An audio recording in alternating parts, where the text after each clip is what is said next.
অঘটনের গভীরতা। বিমানের দুর্ঘটনা কি সত্যি? 21শে জুলাই 2025 ঢাকার আকাশে তখন ভোর দুপুর। এমন এক সময় ঘটে গেল এক মারাত্মক ঘটনা। উত্তরার মাইলস্টোন স্কুল অ্যান্ড কলেজের উপর বাংলাদেশ বিমান বাহিনীর একটি F-7 ফাইটার জেট আছড়ে পড়ে। কিন্তু প্রশ্ন উঠছে, এটি কি শুধুই একটি দুর্ঘটনা? এটি আমাদের সামনে বেশ কিছু গুরুত্বপূর্ণ প্রশ্ন তুলে ধরেছে। জনমনে উদ্বেগ এবং উৎকণ্ঠা বাড়ছে। বোঝা যাচ্ছে এটি এক অনির্দিষ্ট উৎকণ্ঠা। মানুষ তো ভাবতেই শুরু করেছে, এ কি শুধুমাত্র একটি দুর্ঘটনা, নাকি এর পিছনে আছে সুপরিকল্পিত কোনো ছক? আমাদের প্রতিবেদনটি পর্যালোচনা করতে হবে। খুব গুরুত্বপূর্ণ আলোচনা রয়েছে, বিশেষ করে নিউজের মাধ্যমে আমরা দেখতে পারি কি হচ্ছে এই ঘটনাকে কেন্দ্র করে। এখানে আমাদের লক্ষ্য হলো অত্যন্ত পরিষ্কারভাবে এই ঘটনার বিভিন্ন দিক উপস্থাপন করা, ধাপে ধাপে বিশ্লেষণ করতে হবে যে কারণে বিষয়টি যেন সকলের কাছে ধারাবাহিকভাবে এবং সহজভাবে বাস্তবায়িত হয়। এখন আমরা আমাদের দর্শকদের দিয়ে বলবো ঘটনাটি নির্ভরশীল কিভাবে শেষ হবে। এটি কি শুধু একটি দুর্ঘটনা, নাকি এর পেছনে অন্য কিছু রয়েছে? দাওয়াত করছি আপনাদের ঘটনার সব দৃষ্টিকোণ জেনে নিয়ে অবগত থাকতে। সংক্ষেপে বলতে গেলে আমরা জানবো আরও, কারণ প্রত্যেকের কাছে বিষয়টি স্পষ্ট হতে হবে। জানতে হবে এ ঘটনায় সমাজের কাছে এর কী প্রভাব হবে। আপনি কি আমাদের চ্যানেল সাবস্ক্রাইব করতে চান? আমাদের সুন্দর ভিডিওগুলির মাধ্যমে আরও তথ্য এবং বিষয়বস্তু জানুন। এবারের ঘটনার গভীরতা প্রবেশ করার জন্য আমাদের সাথে থাকুন। এখন দেশের জনগণ এই ঘটনা নানা দিক বিশ্লেষণ করতে শুরু করেছে এবং বিভিন্ন মহলে আলোচনা চলছে।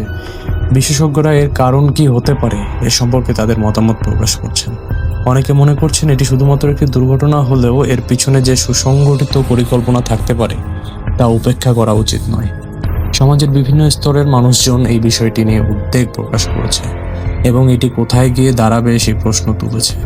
জনমনে এক ধরনের অপ্রতিরোধ্য ভীতি সৃষ্টি হয়েছে, যার প্রভাব পুরো জাতির উপর পড়তে পারে। এ ধরনের উদ্বেগকে প্রশমিত করতে এবং জনগণকে তথ্যের ভিত্তিতে সঠিক ধারণা দিতে আমাদের প্রতিবেদনের প্রয়োজনীয়তা আরও বেড়ে গেছে। এই ঘটনার পরিণতি সম্পর্কিত নানা চিন্তা ভাবনা এবং এখন ঘুরপাক খাচ্ছে। বিশেষ করে নিরাপত্তা ব্যবস্থা এবং সরকারের পরিস্থিতি সম্পর্কে জনমনে প্রশ্ন উঠেছে। বিশেষ করে নিরাপত্তা বিশ্লেষকদের মন্তব্য অনুযায়ী এ ধরনের ঘটনার ফলে জাতীয় নিরাপত্তা ব্যবস্থা পুনরায় মূল্যায়ন করা প্রয়োজন। ঘটনাটি পরিণত কেমন হতে পারে সে সম্পর্কে প্রশাসনের পক্ষ থেকে পরিষ্কার ও নির্দিষ্ট তথ্য প্রদান না করা হলে পরিস্থিতি আরও অশান্ত হয়ে উঠবে। জনগণ উদ্বিগ্ন হয়ে নিজেদের মধ্যে আলোচনা শুরু করেছে এবং বিষয়টি নিয়ে বিভিন্ন সামাজিক মাধ্যমে তীব্র প্রতিক্রিয়া দেখা যাচ্ছে। এই অবস্থায় সরকারকে নিশ্চিত করতে হবে যে জনগণ সঠিক তথ্য পাচ্ছে এবং তারা যেন বিভ্রান্তিতে না পড়ে। পরিস্থিতির দ্রুত সমাধানই এখন অত্যন্ত জরুরি, কারণ এ ধরনের ঘটনা জাতির মধ্যে চূর্ণ বিচূর্ণ বিশ্বাসের জন্ম দিতে সক্ষম। তাই সব প্রশ্নের উত্তর জানা অত্যন্ত গুরুত্বপূর্ণ, যাতে সমাজের প্রতিটি স্তরের মানুষ সঠিকভাবে বিষয়টি বুঝতে পারে এবং সরকারের প্রতি তাদের আস্থা পুনরুদ্ধার হয়। এদিকে কর্তৃপক্ষ দ্রুত তদন্ত শুরু করেছে এবং একটি বিশেষজ্ঞ টিম গঠন করা হয়েছে। তারা ফাইটার জেটের বিধ্বস্ত হওয়ার কারণ নির্ণয়ে কাজ করেছেন এবং অবিলম্বে সংবাদ সম্মেলনের মাধ্যমে জনসাধারণকে জানাতে চান। তদন্তের সাথে সাথে দেশের নিরাপত্তা মুখোমুখি থাকা চ্যালেঞ্জগুলো নিয়ে আলোচনা চলছে।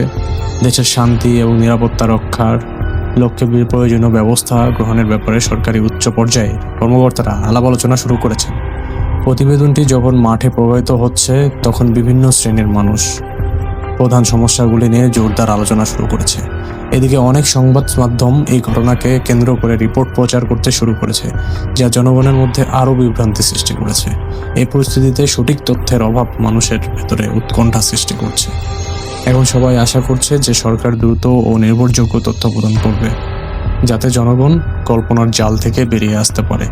উত্তেজনা কমাতে এবং বিশ্বাস পুনঃস্থাপন করতে সরকারের কার্যক্রম ও কার্যকারিতা যদি সঠিকভাবে সম্পন্ন হয়, তবে দেশের পরিস্থিতি উত্তরণ পাবে। জনগণের সচেতনতা এবং সংবেদনশীলতার পাশাপাশি দায়িত্বশীল প্রতিবেদনগুলো সামনে আসতে হবে।